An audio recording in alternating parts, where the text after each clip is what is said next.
सदगुरु कबीर साहब कहते हैं, अल्प सुख संसार में थोड़ा सुख है, दुख आदिवंता। और जो दुख है शुरू से लेकर अंत तक, अर्थात जन्म से लेकर मृत्यु तक सब दुख ही दुख है। मनुष्य एक है लेकिन दुख अनेक है और सबके दुख बिलग बिलग है। देवरानी का दुख अलग है, जेठानी का दुख अलग है। तुम सबसे कहो कि एक कॉपी में अपने अपने दुख लिख करके दीजिए, सबके दुख पढ़ोगे, दुख पढ़ते पढ़ते तुम भी दुखी हो जाओगे। कहाँ कहाँ से लोग दुखी हैं, कैसे कैसे दुखी हैं, क्या क्या दुखी हैं, क्यों दुखी हैं, तुमको हंसी भी आएगी और धीरे धीरे तुम भी दुखी हो जाओगे। कोई इसलिए दुखी है कि बच्चे पढ़ नहीं रहे हैं तो दुखी है। कोई इसलिए दुखी है बच्चे पढ़ते तो हैं लेकिन मनमानी विवाह कर रहे हैं तो दुखी है। इंटर कास्ट मैरिज, दूसरी जाति में विवाह कर रहे हैं तो माता पिता कहते हैं बहुत दुख है। कोई इसलिए दुखी है कि बच्चों का विवाह हो ही नहीं रहा है। कोई इसलिए दुखी है विवाह हो गया लेकिन बहू तिरछी चाल चल रही है, सीधी चाल चलती ही नहीं। कोई इसलिए दुखी है कि बहू आलसी बहुत है, काम कुछ नहीं करती, ऐसे पड़ी रहती जैसे ढोल पड़ी। अब सासू, बूढ़ी सासू सोचती थी बहू आएगी थोड़ा आराम मिलेगी, बहू के लिए भी भोजन बनाना पड़ता है। कोई इसलिए दुखी है कि बहू बहुत बीमार रहती है, सब दवा, डॉक्टर, आयुर्वेद और जड़ी बूटी घिस घिस कर सब रुपया दवम चला गया, इसलिए दुखी है। कोई इसलिए दुखी है कि बहू के कोई बच्चे ही नहीं हो रहे। कोई इसलिए दुखी, बच्चे तो हुए लेकिन लड़कियां ही लड़कियां, लड़कियां ही लड़कियां, दर्जनों लड़कियां, सब लड़कियां ही पैदा हो गई। एक साथ दो दो लड़कियां जन्म ले रही और गोपाल, लड्डू गोपाल आते ही नहीं, सब राधा राधा पैदा हो रही। अब बहुत दुखी है, सास ससुर भी दुखी है, माँ बाप भी दुखी है कि इतनी लड़कियां आ गई मेरे घर में, पड़ोसी घर तो सब लड़का आ रहा, मेरे घर लड़की, वो दुखी है।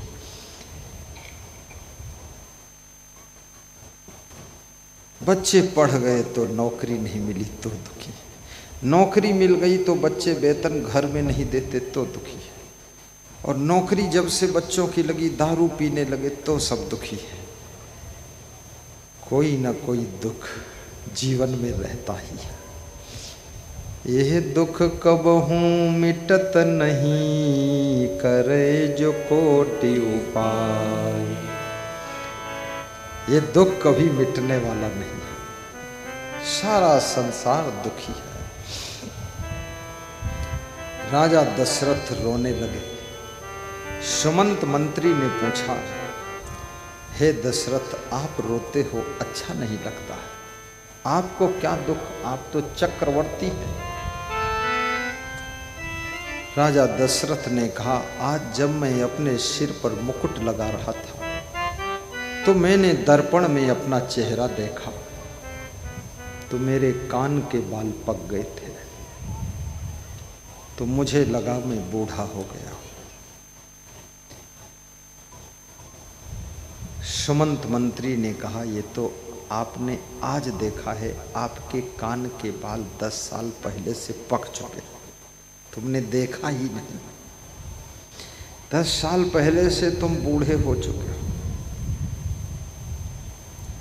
लेकिन रोने की क्या बात? बाल्यावस्था, युवावस्था, वृद्धावस्था, अवस्था तो है, लेकिन रोने की क्या जरूरत है? इसलिए रो रहा हूं कि कोई मेरे संतान नहीं है, बुढ़ापा आ गया है, और कोई बच्चे नहीं हुए। हे राजन रो मत, अपना दुख अपने गुरु से कहो। वशिष्ठ से कहा। वशिष्ठ ने दूसरे संत से मिलाया, दूसरे से तीसरे से 4 पुत्र प्राप्त हुए। महाराजा दशरथ संतानहीनता का दुख तो मिट गया, 4 पुत्र मिल गए, भगवान जैसा पुत्र है।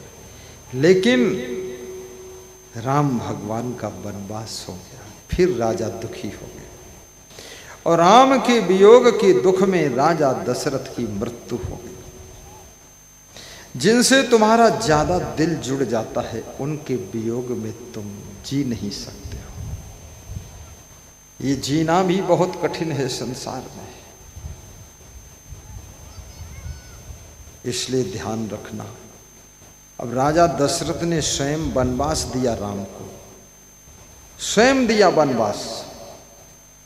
मांगा वनवास कैकेयी ने, दिया दशरथ ने, और मरे दशरथ ही, मर गए। दशरथ ने कहा राम के बिना जी नहीं पाऊंगा। दशरथ को कोई सलाह नहीं दिया, अन्यथा लक्ष्मण और सीता जब राम के साथ में वनवास जा सकते थे तो राजा दशरथ भी राम के साथ वनवास चले जाते, अपने बेटे को रोज देखते रहते, जिंदा रहते, ना मरते तो अच्छा था। लेकिन मर गए, वन को नहीं गए। तो लोगों ने कहा कि बूढ़े थे तो वन में कैसे पैदल जाते। तो फिर मैं उनको सलाह देता हूँ कि वो रथ पर बैठ लेते, जिधर राम जाते रथ पे बैठे बैठे उधर ही भगवान को देखते रहते और साथ में जाते। और रथ में थोड़ा नमकीन और मीठा चना चबेना भी रख लेते, थोड़ा आटा दाल चावल शक्कर और 2-4 नौकर और चूल्हा उल्हा और बना बना कर बढ़िया पकौड़ी अपने बेटे भी खिलाते, खुद भी खाते, जिंदा रहते। लेकिन सब मामला बिगड़ गया, भगवान के बाप मर गए।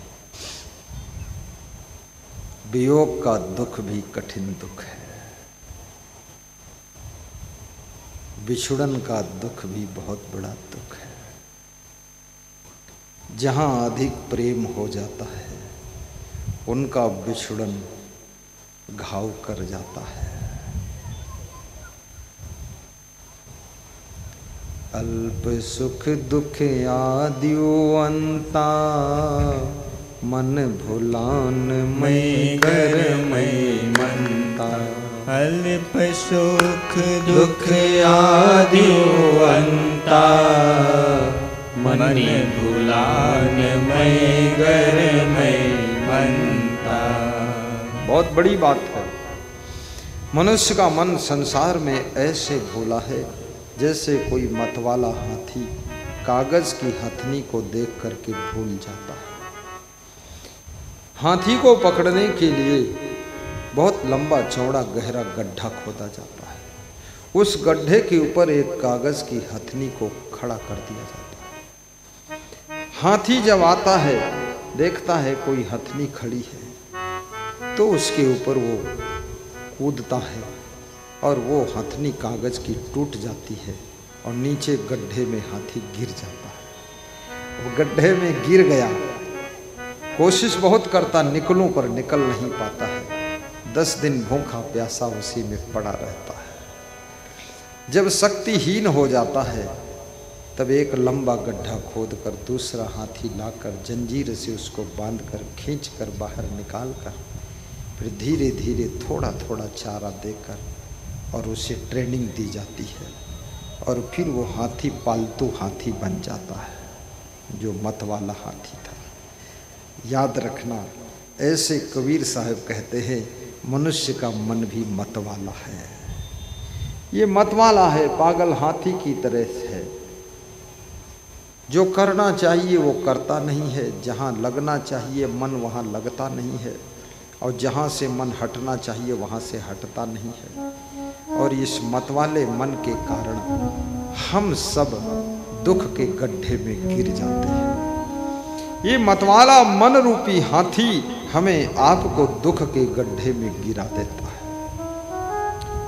विद्यार्थी का मन भी चंचल है, पढ़ने में नहीं लगता है। किसान का मन खेती करने में नहीं लगता है। दुकानदार का मन दुकान से ऊब रहा है, उसमें नहीं लगता है। और दूध का धंधा करने वालों का मन गाय भैंस में अब नहीं लगता है। वो सोचते हैं कोई ऐसी साइकिल बन जाए जो साइकिल से दूध निकलने लगे, दूह लूं और चारा ना खाए बेच दो दूध, भैंस ना पालना पड़े। जो जिस कार्य को कर रहा है उस कार्य से उसका मन ऊब रहा है, बहुत उबता डूबता है।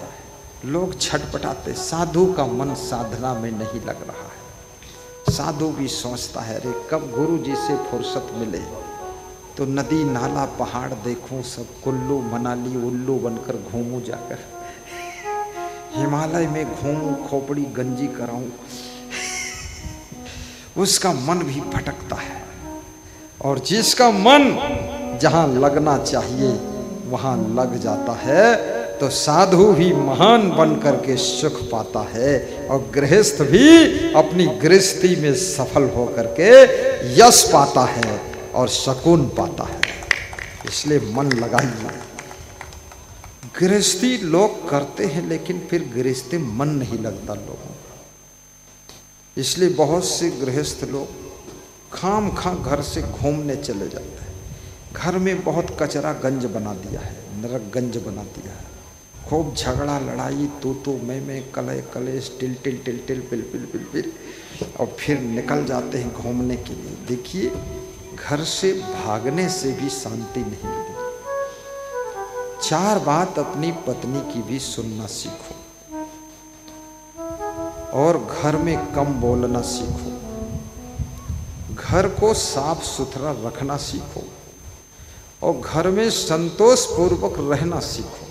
संतोष भी रखो, आपाधापी मत करो। खाने से पहले एक बार मन में ये ख्याल आना चाहिए कि मेरे मम्मी पापा ने, सास ससुर ने, मेरी वाइफ ने, मेरे भाई ने, मेरी भाभी ने, मेरे बेटे ने, सबने भोजन किया कि नहीं किया। ये एक बार तुम्हारे मन में ध्यान आना चाहिए। आज मेरे कमरे में 2 बजे के करीब हमारे संत थाली में कुछ ढाक करके लाए, तो मैं दोपहर में तो कुछ खाता ही नहीं। तो मैंने सोचा क्या ढाक कर लाए, फल लाए हैं क्या है? तो मैंने कहा खोलो इसमें क्या है? तो उन्होंने कहा कि अलीगढ़ के महान भक्त श्री सतीश कश्यप, रीना कश्यप कुछ आपके लिए, सबके लिए लाए हैं। तो कुछ क्या है? खोलो। खोला तो उसमें गोलगप्पे थे और गोलगप्पे में भरने वाला वो खट्टा पानी, खटाई और मीठी चटनी और उसमें भरने वाला दही और आलू, अलग अलग जितना गुरु भरना चाहे भर ले, खा ले। तो मैं देखा, खाने से पहले मैंने पूछा कि सब संतों को खिलाओ, सब लोग खाए कि नहीं? बोले आपके यहाँ हम ले आए हैं, अब उधर सबका भोग शुरू हो गया है। तो हमने कहा ठीक है। तो सतीश जी कहाँ हैं? बोले नीचे बना रहे हैं भंडार में। अच्छा। तो मैं खाया, एक गोलगप्पा खाया, फिर 2 गोलगप्पा खाया, पानी भरा, फिर एक बार दही भरा और चटनी भरा, उल्ट पुल्ट किया। फिर ये साधु खड़ा था, ये होशियार है ये भी। हमने पूछा इसमें क्या डुबा के खाना चाहिए, बता दे। तो ये तो बहुत डुबा के खा चुका है। तो बताया इसको इसमें डुबाओ, उसको उसमें डुबाओ।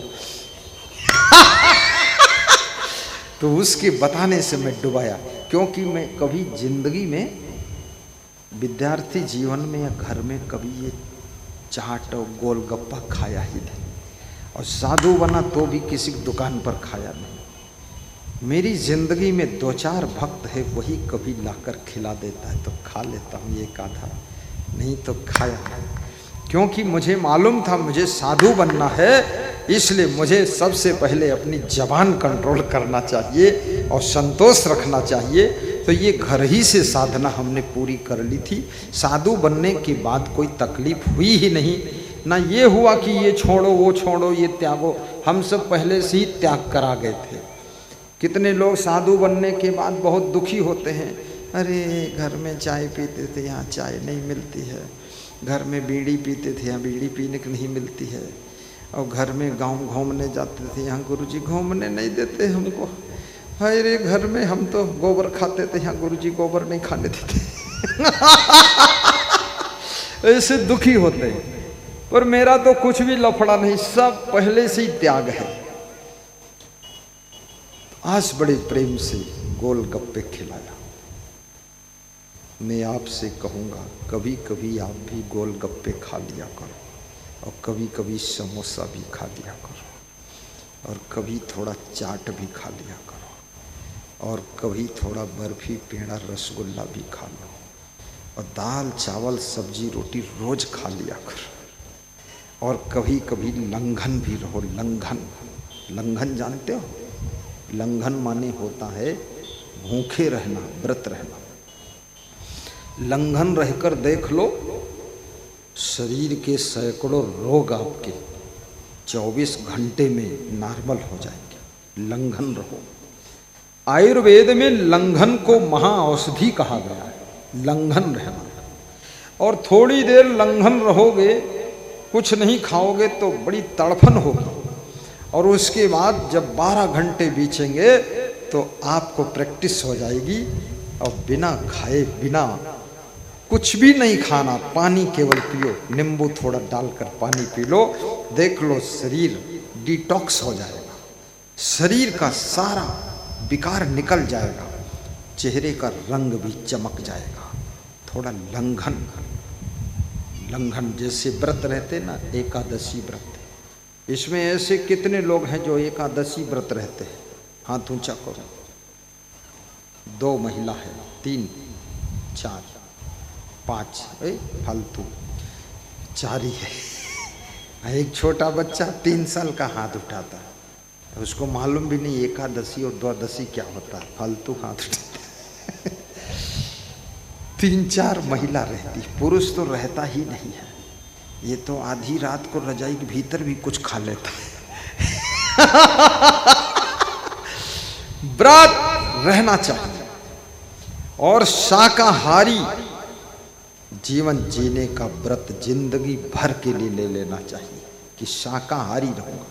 जैसे उस चोर ने व्रत लिया, नियम व्रत लिया, पराई स्त्री को छुएंगे नहीं, जिसके कारण वो पराई स्त्री ने समझ लिया कि ये जब हमको माँ मान लिया तो मैं इसको बेटा मानती हूँ, और इसको मैं राजा बना दूंगी। अब मैं राजा की माँ बन गई और राजा बन गया। एक नियम व्रत उसको राजा बना देता है। आप भी नियम व्रत का पालन तो करके देखो, आप राजा बनो न बनो, लेकिन सुखी तो हो ही जाओगे। एक नियम व्रत, नियम कि माता पिता के पैर सवेरे उठकर छूएंगे। कितने बच्चे ऐसे हैं जो अपने माता पिता के पैर छूते हैं? कितनी बहुएं ऐसी हैं जो अपने सास ससुर के पैर छूती? हाथ उठाओ। बहुत सुंदर। घोर कलयुग आ गया है, इसमें भी केवल 5-6 लोग हैं, ज़्यादा लोग बचे ही नहीं। पता नहीं ये किसके पैर छूते सवेरे उठकर? भैंस के पैर छूते हो क्या? थोड़ा विचार तो करो। अरे माँ के पैर छूने में शर्म नहीं लगनी चाहिए। कितने लोग ऐसे हैं जो अपने घर में गुरु का फोटो रखकर गुरु की पूजा करते हैं? हाथ उठाकर बताओ। इसमें है 50 लोग, ठीक है। कितने लोग ऐसे हैं जो राम भगवान, कृष्ण भगवान, हनुमान जी, शंकर जी, किसी भगवान का फोटो रख करके सुबह शाम थोड़ा थोड़ा पूजा करते हैं? हाथ उठाइए। इसमें भी 100 लोग हैं। ये बाकी लोग किसकी पूजा करते हैं कुछ समझ में नहीं आता। ऐसे कितने लोग हैं जो सुबह शाम दारू की पूजा करते हैं? ओम दारू नमः। ऐसे कितने लोग हैं? कोई नहीं, कोई नहीं, यहाँ कोई दारू वाला नहीं, सब दारू से मुक्त है। कितना अच्छा है, कोई दारू नहीं पीता। अलीगढ़ प्रेम का गढ़ है, भक्ति का गढ़ है, सेवा का गढ़ है। ये भोले, ये महान भक्त भोले, ये कोई साधारण भक्त नहीं है। धन्य है इसके पिता श्री सुबेलाल साहब, जिसने इस बालक को जन्म दिया। धन्य है मां उर्मिला देवी, जिसने अपने कोख से पैदा किया। पूज्य गुरुदेव संत श्री असंगदेव जी द्वारा सुनाए गए प्रवचन, भजन और सत्संग का निरंतर लाभ लेने के लिए आप सब गुरुदेव जी के इस चैनल को सब्सक्राइब करें और नए नए वीडियो पाने के लिए बेल आइकन को दबाएं।